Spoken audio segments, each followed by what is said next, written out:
Good day, sir, madam. I'm Lorna Kabutahe Gatok, 32 years old, married. I am two children, undergraduate of home technology.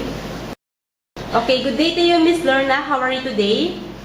I'm fine, sir, madam.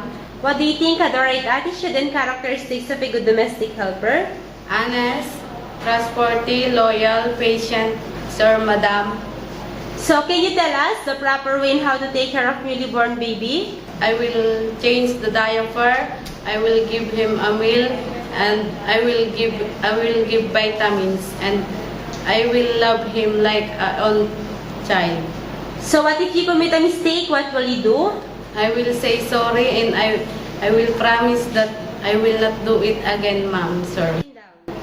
So, what is your last message or promise to your employer? Please hire me, ma'am, sir, for I need this job for my family and to my two kids.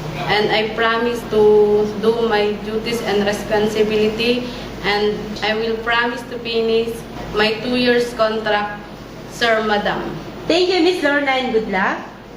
Thank you, sir and madam.